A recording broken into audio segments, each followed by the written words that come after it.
तरफ बस बना हुआ है। कोई गुड्डू भैया के किरदार पर जान छिड़क रहा है तो कोई कालीन भैया की एंट्री पर बात कर रहा है। सीरीज के बाकी कैरेक्टर्स भी मजबूती से इस ट्रेलर में दिखाई दिए हैं, लेकिन एक किरदार की बहुत कम लोग बात कर रहे हैं, जो इस ट्रेलर में अपनी अपनी छोटी झलकों से उतना ही थ्रिल पैदा कर रहा है जितना थ्रिल ट्रेलर के आखिरी 10 सेकंड में आकर कालीन भैया ने क्रिएट किया है। हम जिस कैरेक्टर की बात कर रहे हैं वो है कालीन भैया की पत्नी बीना त्रिपाठी का कैरेक्टर। ट्रेलर के बीच में सिर्फ 6 सेकंड के लिए बीना भाभी दिखाई देती है। इसी दौरान वो गुड्डू पंडित को लेकर एक डायलॉग बोलती नजर आती हैं। वो कहती हैं, गुड्डू पंडित को कोई चैलेंज नहीं कर सकता। ये मैसेज पूरे पूर्वांचल में गूंजना चाहिए। इस डायलॉग के साथ वो कालीन भैया की कुर्सी पर बैठे गुड्डू पंडित के माथे पर किस करती हुई नजर आती हैं। यहाँ से कई बातों का खुलासा होता नजर आ रहा है। हालांकि ये क्या सी है, सच क्या है, ये तो सीरीज देखने के बाद ही पता चलेगा। बीना भाभी पहले सीजन में अपने नौकर के साथ लव मेकिंग करती हुई दिखाई दी थी। हालांकि इसके पीछे वजह है कि वो अपने पति कालीन भैया से संतुष्ट नहीं है।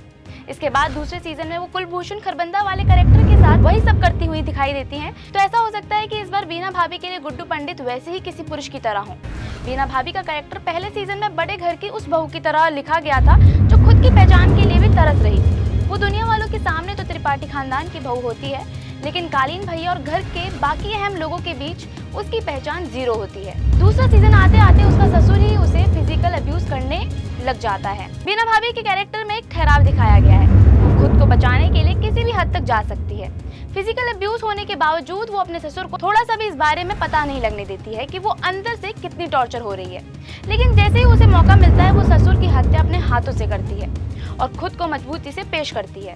ट्रेलर के उस सीन में जहां बीना भाभी कालीन भैया की कुर्सी पर बैठे गुड्डू पंडित के माथे पर किस करती दिख रही है, उसे देखकर ऐसा लग रहा है जैसे वो खुद को और अपने बच्चों को बचाने के लिए गुड्डू पंडित को मजबूरी में ये एहसास दिलाने की कोशिश कर रही है कि वो उसी के साथ है। इस तरह से वो खुद को बचाने में कामयाब हो सकती है। बीना भाभी का कैरेक्टर जिस तरह से पिछले 2 सीजन में उभरकर सामने आया है, उसे देखकर ये कयास लगाना भी गलत नहीं होगा कि ऐसा भी हो सकता है कि इस बार बीना भाभी गुड्डू पंडित के लिए किंग मेकर का काम कर सकती है। ट्रेलर में कहीं भी कोई भी सीन ऐसा नहीं है जहां पर गुड्डू पंडित और बीना भाभी के बीच कोई रोमांस दिखाया जा रहा हो। बीना भाभी गुड्डू के माथे पर किस करती दिख रही हैं। तो ऐसा भी हो सकता है कि बीना भाभी सच में गुड्डू पंडित को प्यार करने लगी हो और वो उसे किंग बनाने के लिए अपने हथकंडे इस्तेमाल कर रही हो। ऐसी और भी वीडियोस को देखने के लिए फॉलो और सब्सक्राइब करें इंस्टा पे।